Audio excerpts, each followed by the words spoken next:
Hello everyone and welcome to the Mercer County Football Show here on WBCB1490.com alongside the Trentonians George O'Gorman. I'm Mike Samsel. We're with you every week here on the Mercer County Football Show thanks to our sponsors Haldeman Ford Subaru, Route 33 in Hamilton Township, and St. Francis Medical Center, the Heart Hospital in the city of Trenton. It seems like what was a bit of a longer regular season, of course, stretched out by Hurricane Sandy, came to an end last week. A couple of upsets in games we weren't really expecting. Rancocas Valley kind of put a kink in Steinert's plans. It looked like they had a chance to maybe host a home playoff game before their 21-7 loss. So they will now have to go on the road. But what an interesting regular season it was in Mercer County, George. By the way, it's not over. Still Thanksgiving, We've still got Thanksgiving, and this year we've got, last year we had two Thanksgiving games. Yep. With the traditional Steiner-Hamilton game. Mm-hmm. Added Notre Dame and Nottingham, and now we've added a third game, Lawrence and Hopewell Valley. Okay. That'll be played on Thanksgiving morning, so we're going to be kept very busy, and hopefully there'll be a couple of teams that win playoff games, so we'll be going into that first weekend in December with some, hopefully, CVC teams playing football. Yeah, absolutely, and we'll take a look at the playoff brackets, let you know what all the matchups are throughout Central Jersey Group 1, 3, 4, and non-public Group 4. No Mercer County team made the playoffs in Central Jersey Group 2, so that's why we're not mentioning that, and same goes for Central Jersey Group 5. We will have 3 games for you on the WBCB Sports Network this weekend, live on 107.7 The Bronx and 107.7thebronx.com. Starting at 12:45, Notre Dame will be at Bergen Catholic. Live at 12:45 on WBCB 1490 on the AM, Keyport takes on Florence, and on our website, WBCB1490.com, Manasquan will take on Nottingham. So those are the 3 games we have for you this weekend on the WBCB Sports Network. All of them covered starting Saturday at 12:45. Last week in Mercer County, just want to go over some of the scores. Rancocas Valley beat Steiner 21-7. Nottingham ended Hopewell Valley's playoff hopes with a 35-6 defeat. 18-0 Notre Dame defeated Trenton. A couple of touchdowns in that game for Lorenzo Bryant. 28-14 West Windsor-Plainsboro South beat West Windsor-Plainsboro North, and Willingboro ended Lawrence's playoff chances with a 26-8 victory over Lawrence. But George, we do have some Mercer County teams in the playoffs and some very talented Mercer County teams moving forward as well. You know, we got to mention one of the games that was played last weekend, and because of some strange scheduling, Robbinsville went down to Holy Cross and knocked off the Lancers. Robbinsville, despite winning 4 of its last 5 games, didn't make the playoffs. Yeah, they just missed in Group 2. They're a team that probably should be in the playoffs, but they ended up, they're playing a consolation game at Maple Shade, and Kyle Alston, I think his name, he had a couple of touchdowns in that game and really did everything for the Ravens. And by the way, Coach Jordan Gray had announced prior to that game that he would be stepping down after this season. But Robbinsville is a very good ball club and probably deserved a playoff spot when you stop and think about some of the teams that didn't make it into the playoffs. And Robbinsville certainly got off to that slow start early. You see other teams that also had slow starts but rallied to get into the playoffs. Yeah, Hamilton missed the playoffs as well. Hamilton missed the playoffs because they needed a... Actually, Hamilton missed the playoffs in the strangest way. Manasquan got into the playoffs. Right. They rallied to beat an undefeated Rumson team. Mm-hmm. That gave them enough points to get into the playoffs. They go to play at Nottingham. Right. And that was an emotional game. I was reading a story in the NJ.com. One of the key players in that game for Manasquan, all week long, he and his father had a pizza business, and they were making pizzas and giving it free to the community that was, devastated by the hurricane. Right. And he ended up to be one of the heroes of that game. I think he caught a touchdown pass. I think he had a big interception at the end of the game.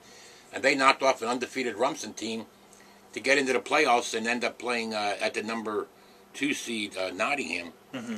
And, it should be an interesting game because Manasquan has traditionally been one of the stronger teams in that Central Jersey Group 2 bracket. Yeah, and you want to talk about as close as it could possibly be. Hopewell Valley missed the playoffs by just 1 power point. They would have been the 8 seed taking on Allentown. And probably would have put Hamilton in.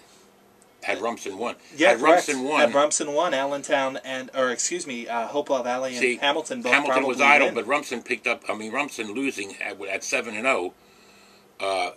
Manasquan picked up a ton of power points, right, and that pushed them past that pushed them past Hamilton into the playoffs. And Hamilton was hoping to get back to the playoffs after missing it the last 2 years. But Tom Hogan's club, didn't make it. But still got an opportunity on Thanksgiving Day to knock off their arch rival Steiner.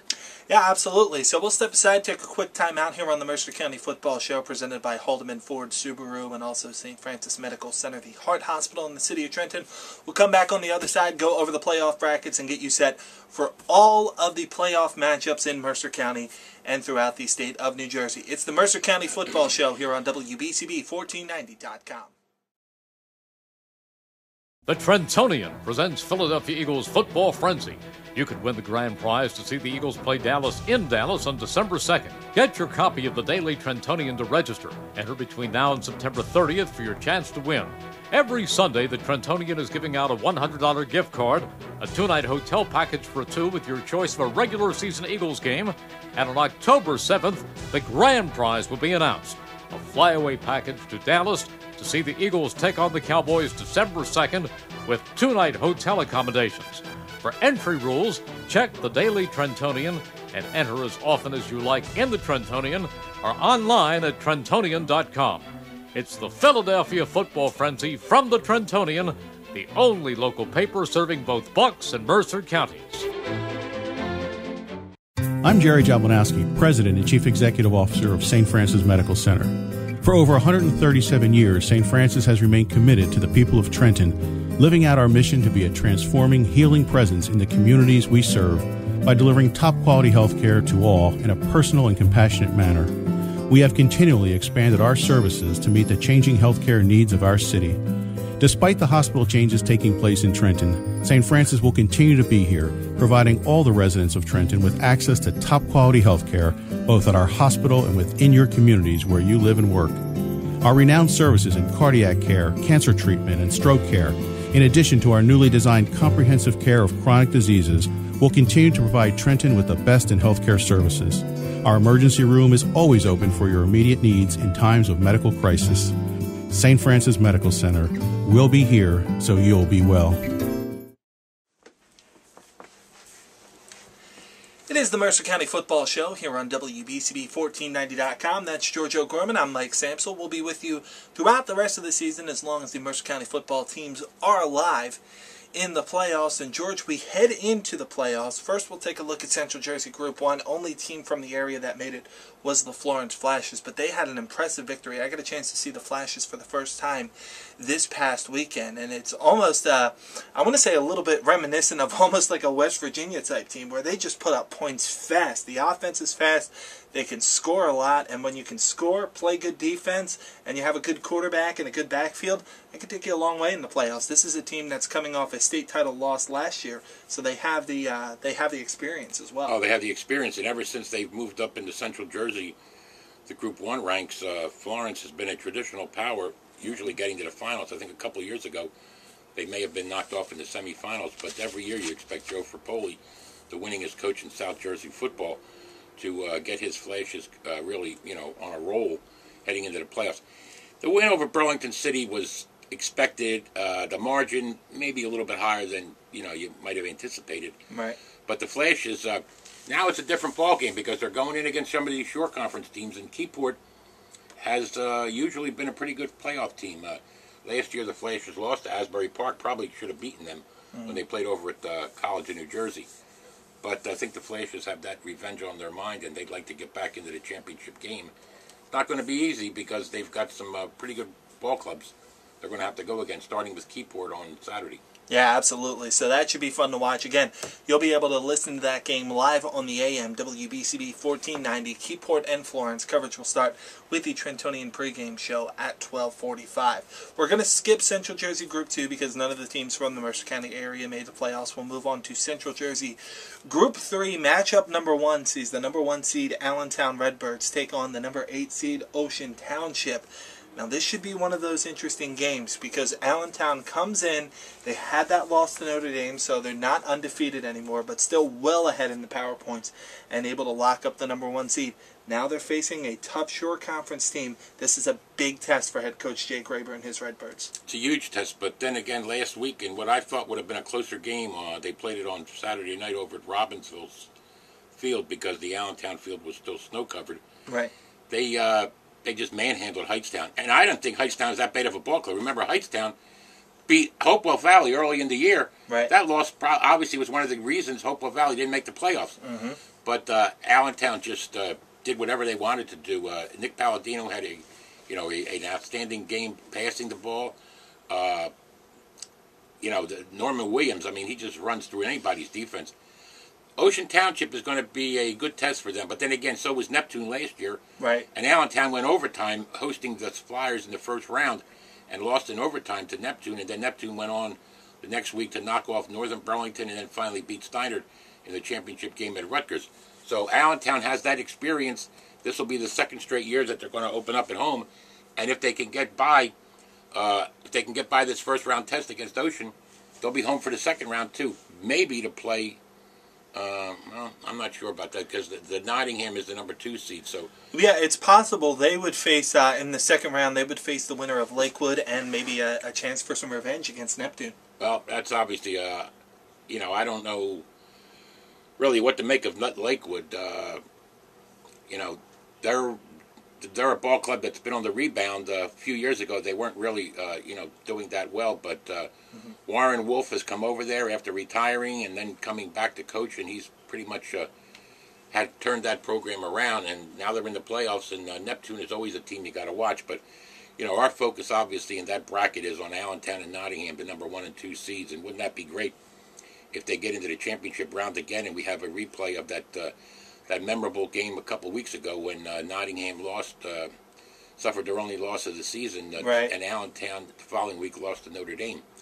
But I think Allentown has a very good chance. Jay Graber's got his kids focused, and they're really playing good defense. You talk about their offense, but they do an excellent job on defense too. Mm-hmm. And there's no reason to think that they can't. There are 3 linebackers: Michael McGinnis, Frank Juba, and Chiarigi are 3 of the best. Chiarigi really gets better every game. And what can you say about Frank Juba? I mean, and he does a job running the ball too. And with Norman Williams running the ball, and they got an excellent receiver in West. Number 6, Tyler Morales. Morales is very good one. Tyler Jake Morales Lewis is one of them. Jake Lewis is the boy I was thinking about. He always seems to come up with some excellent catches. I'll tell you what, there's some quality receivers in the Mercer County football this year. There's some. It's going to be a tough choices picking who's with the all CVC receivers this year. That game will be Friday night at Allentown. No, it's Saturday night at Allentown. Oh, it's Saturday night at Allentown. Saturday night at Allentown only because Jay Graber wanted to have a full week off because their game against Hightstown was originally, as I said, supposed to be played Friday. Oh, okay. Got postponed to Saturday. Robbinsville made use of their field on the turf, and it was a nice crowd there. Jay Graber wanted to have a full week of preparation. Didn't want his kids to miss the routine that they've gone through.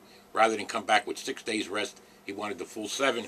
So that's why, that's why the Redbirds are hosting that game on Saturday night. Mm-hmm. Spoke to Brian Irwin after the game. They didn't even know who they were playing, but they said they knew they had the first round, game at home, and he said it's definitely going to be Saturday night. So, obviously it's a chance for the Redbirds to chalk up that first playoff win. Remember, last year was the first year they even got into the playoffs. Absolutely, yeah. And just missed knocking off the eventual champ, Neptune. And I think Allentown, I would like to see Allentown go all the way and just continue this season and get to a championship game against Nottingham. That would be great for CVC football. Yeah, it certainly would. The next game, Lakewood and Neptune, that game's Saturday at 2 in Neptune. The next game that concerns us is Manasquan and Nottingham.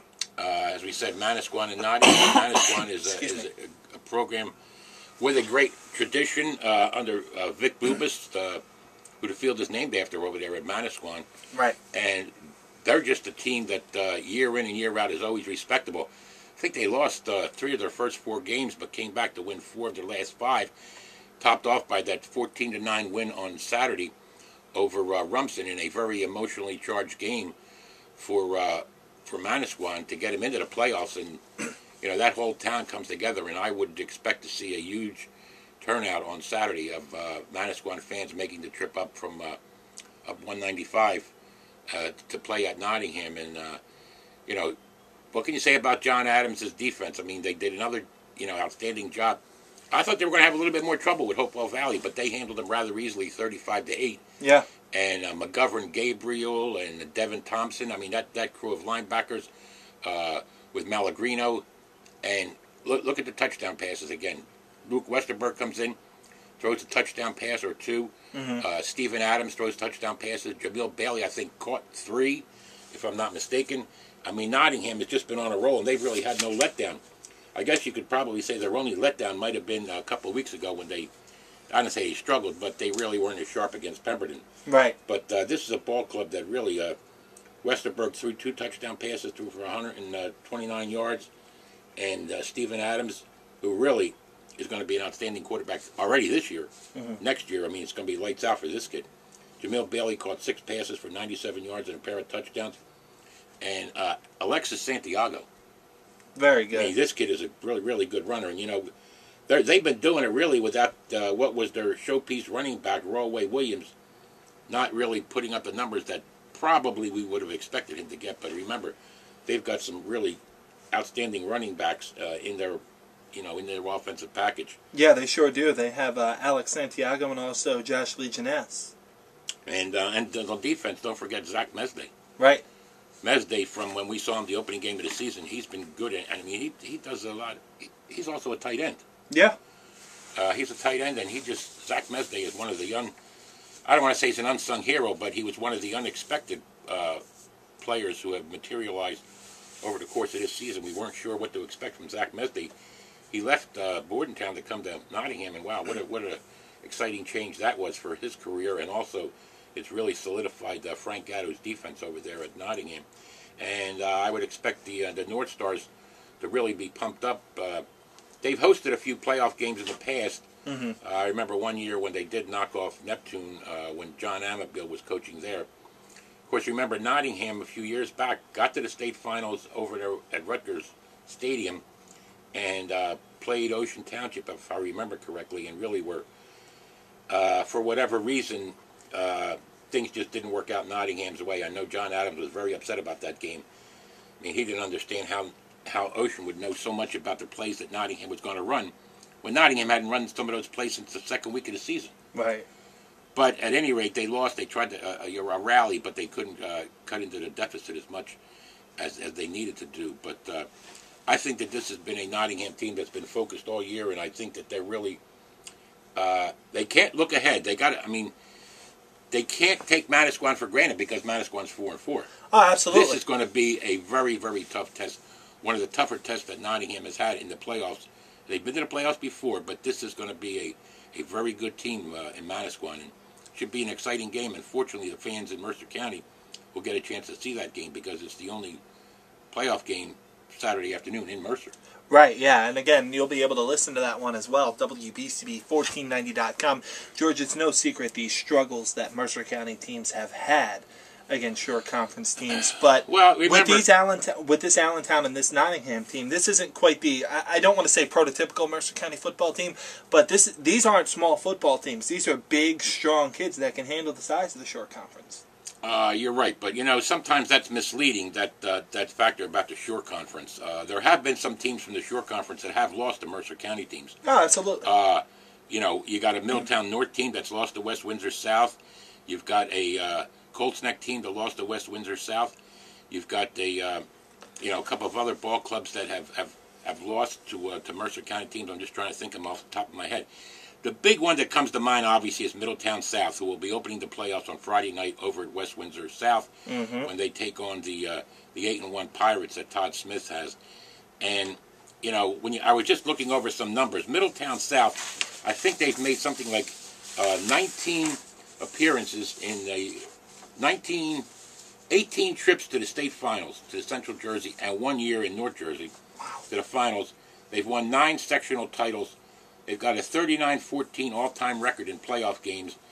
This is their 24th appearance now in the state playoffs. And, you know, they've been, I don't know how to expand on the word nemesis, but they've been a killer for Mercer County teams. I mean, I've seen a number of the Middletown South games going way back to the very first time that I can remember a CVC team playing them, and that was Trenton, an undefeated Trenton team playing at the Pit, as they like to call it up there, or the Swamp, excuse me. The Pit was Florence. The Swamp up there at Lincroft, and because it was always a muddy field and everything drained down. And to this day, I swear that Terrence Stokes got into the end zone Trenton had a first and goal at the inside the 10. Twice he leaped into the pile and extended the ball, but the referees didn't call it fair. They ended up losing that playoff game to Middletown South, and since then you've had games like Steiner lost a couple of years ago at Middletown South. West Right. Windsor North lost a couple of years ago. The year that Steiner lost to Middletown South, in the second round, Hamilton went to Middletown and really, gave a good account of themselves and took Middletown South down to the wire before losing that game. And, of course, there was the other game, the game that I'll never forget because I was on the sidelines. It was Middletown South at Ewing when a young running back named Noshan Marino, you heard of him? Never heard of him. Well, he went on to, I was right on the sidelines, and he came down. And he left his imprint on the white marking on the sidelines. Referee refused to call it. And I said, "Ref, he's got an imprint on the." Oh, no, he didn't. And then they scored in overtime, and another runner leaped into the end zone. And that Another was one it. of our play-by-play guys, Vince Reed, talks about that game all the time. And that was just an unbelievable game. And of course, that was in a stretch of when Middletown South had 4 12-0 seasons in a span of 5 years. That's unbelievable. And I think they went. I wrote it down. They went 12-0. If I remember correctly, they went 12-0 in 2001, 12-0 in 2003, 12-0 in 2004, and 12-0 in 2005. They were the number 1 team in the state of New Jersey. Won the Star Ledger's top Glicken Trophy as the number 1 team in the state of New Jersey. I think they had won something like 33 or probably more than that games, but they were just an unbelievable team. Steve Antonucci, he's still there. He's still turning out great programs from Middletown South. And, at one time Middletown North was a power, but then when South came along, right there in Lincroft, they've been a dominant team. Even when they're not strong, like they are this year, when they're only a number 8 seed, Right. they've really come back. And they lost some games early, but have really rallied. And they've lost to Red Bank Catholic. I think they lost a couple of weeks ago to Colts Neck, which kind of I think their loss to Colts Neck is what really dropped them out of getting a home game and moved Colts Neck ahead of Steiner. Right. So that they're hosting the Spartans on Friday night. Or no, actually that's the Saturday afternoon game. That is a Saturday afternoon game, yes. Steiner, who knows what Steiner team is going to show up. I mean, last week they went out early. They got a 7-0 lead. They led 7-0 at halftime against Rancocas Valley, which has been an up and down ball club. And I mean, after that, it was just RV just came back and really, ran the ball all over them, and they passed the ball, and Steiner just went to sleep. And really, you can't say it was because of the layoff, because Rancocas Valley had the layoff also.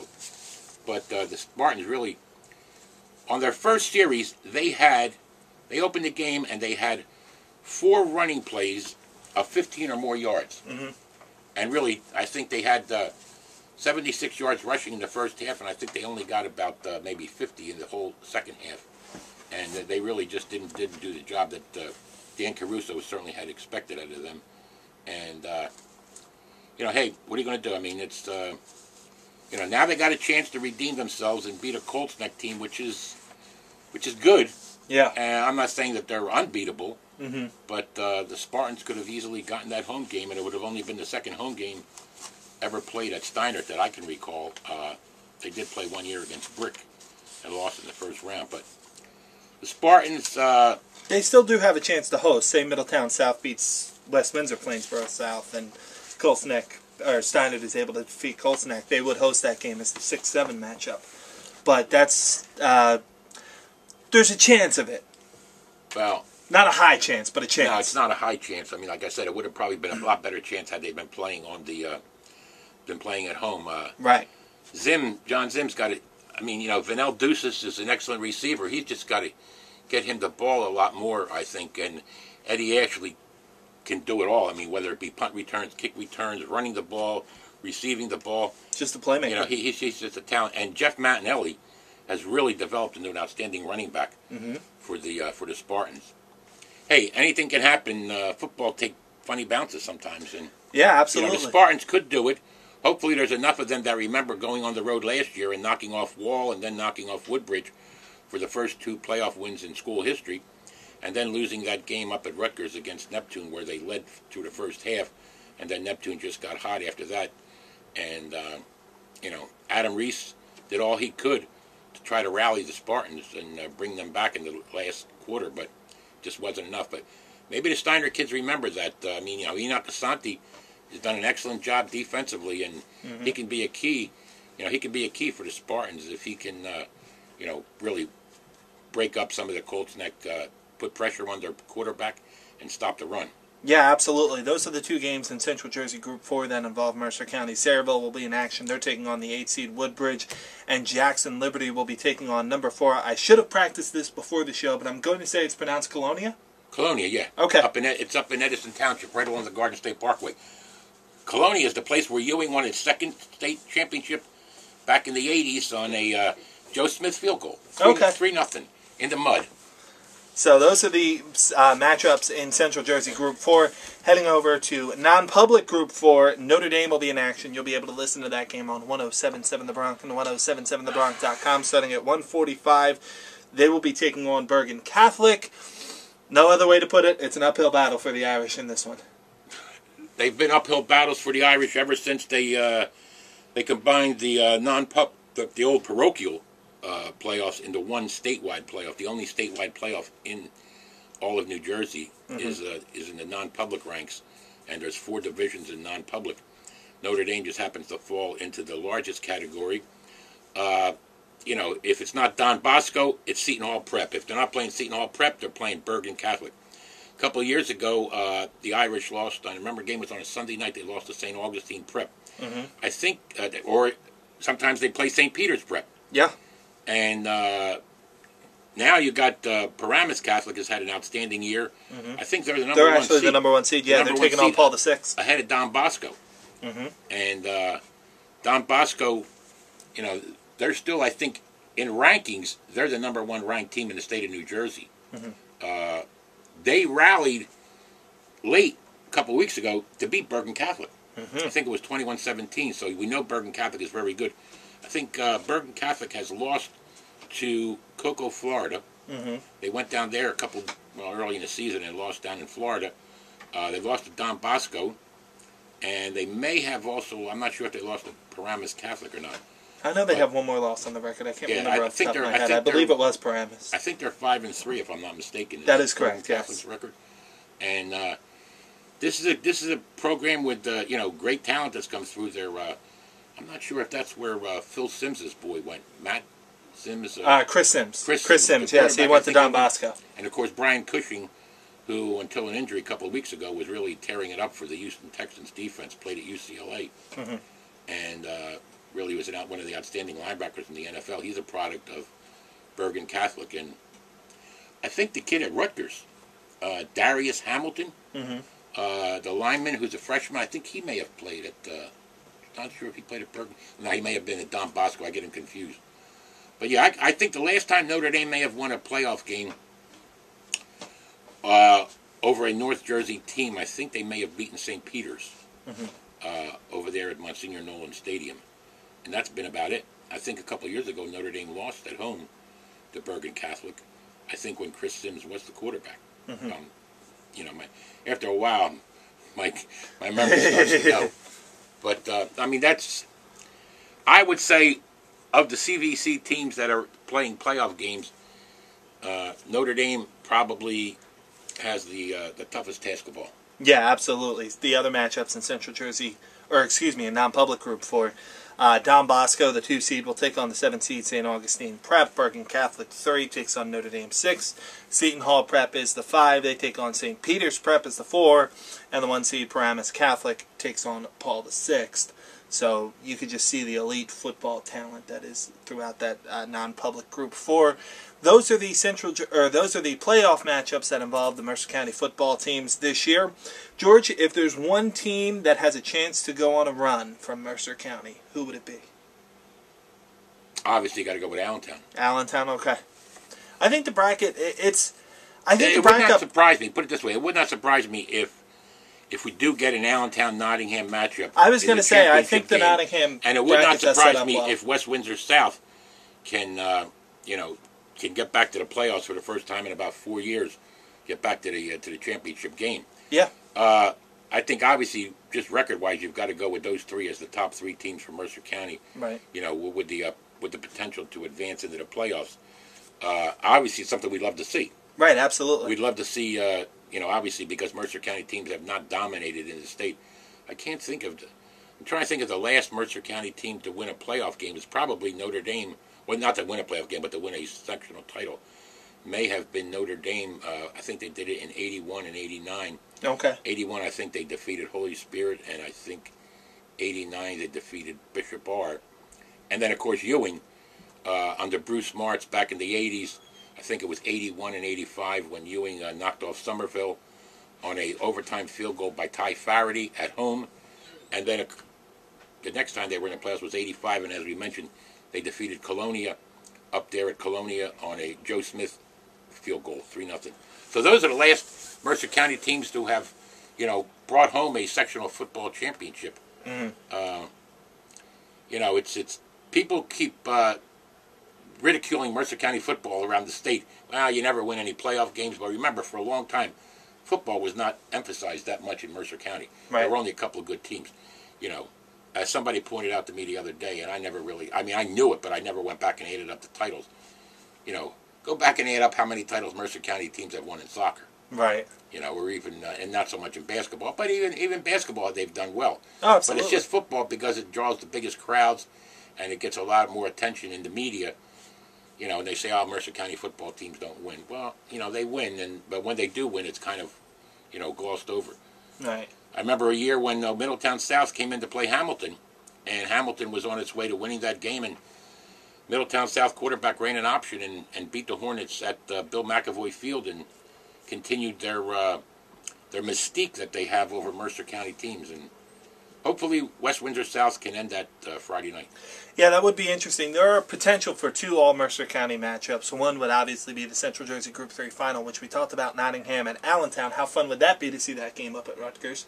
I believe that game is at Rutgers if they were to match up. Probably would be at Rutgers because the state usually puts the Central Jersey group over there at Rutgers. Mm-hmm. Obviously, they tried because it's been moved back a week. Right. Now with the playoffs, we're going to have to wait and see. They may move it to Keene University. It would be nice, obviously, if it is a Nottingham Allentown game, maybe played at College of New Jersey. Yeah, absolutely. That would be nice to have it somewhat in the backyard. And the other potential all-Mercer County matchup comes in Central Jersey Group 4. This one has a chance of happening. Would be next week, West Windsor, Plainsboro South taking on Steiner. So, George, real quick, let's pick our Mercer County games. First, we'll go up to Central Jersey Group 1, down in Burlington, Florence at Keyport. I got to go with the Flashes. How can you ever, you know, pick a Joe Frapoli team to lose? Yeah, absolutely. They do it so infrequently. Yeah, I'm absolutely with you. I think Florence wins that one. Again, that's a good team. I had an opportunity to see them for the first time last week. We'll head down to Central Jersey Group 4 now. Colts Neck at Steiner Saturday afternoon. No, it's Steiner at Colts Neck. Or Steiner at Colts Neck, my apologies. I got to go with Colts Neck. Yeah, I think Colts Neck in that one as well. But Steiner does have the talent to win that game. Absolutely, make no mistake about it. You never know what Steiner team's going to show up. Is it going to be the team that got forced to 2 overtimes against Trenton? Mm-hmm. Is it going to be the team that blew the lead again? And I don't want to say it was a huge lead. It was 7-0. Right. And Rancocas Valley, we know, is a very good ball club. Mm-hmm. But Steiner should not have let that game slip away because of all that was at stake. Mm-hmm. I got to go with Colts Neck in that one. Middletown South takes on West Windsor, Plainsboro South, and probably what will end up being the game of the weekend. Probably will be, but I got to go with Todd Smith, even though I would think that West Windsor South may be a little bit outmanned because remember, a lot of their kids are going both ways. Brian Schoenauer, I mean, what can you say about Brian Schoenauer? I mean, the kid is just phenomenal. Yeah. In my book, this kid, and I've been covering Mercer County football for 40-some years, he may be the greatest back that I've ever seen just because of the numbers he puts up. And he's a nice, easygoing kid. He runs through the middle, and all of a sudden you see him coming out of there. Right. I don't know how he does it. It's as if he has some kind of slippery something on his uniform. Right. But, I mean, he had 4 touchdowns again the other day against West Windsor North. Brian Schoenauer is just, if he can do it against Middletown South, if he can get some running lanes, I think that the Pirates have an excellent chance to pull off. Obviously, because of the past history, I would say it was an upset. But I mean, with Todd Smith there, it would never be considered an upset. But they got a good line, and they got some other guys, Thomas Staffios, right. you know, I mean, Andrew Manley. Mm-hmm. They got some Murray. weapons. Andrew Murray. Yeah. They just don't have a lot of weapons. Right. I mean, a lot of depth, as I think Middletown South's going to bring in.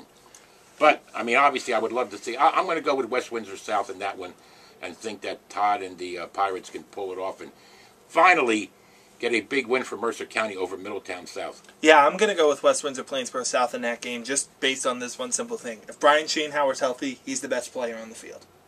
And I think it's a very good West Windsor Plainsboro South line as well. Diego Coutinho, Mitch Nye, Eric Davis, just some of the anchors on that line play very well. Now let's head over to Central Jersey Group 3, Allentown, Ocean Township, Saturday night at Allentown.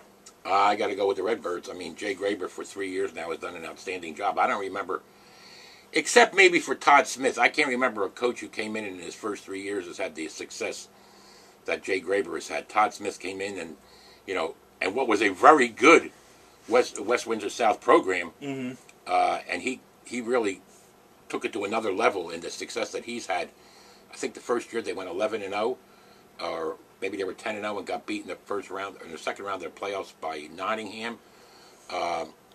They've been to a sectional final, and I just think that you know, Todd Smith and Jay Graber have done outstanding jobs, and we've got a lot of good coaches.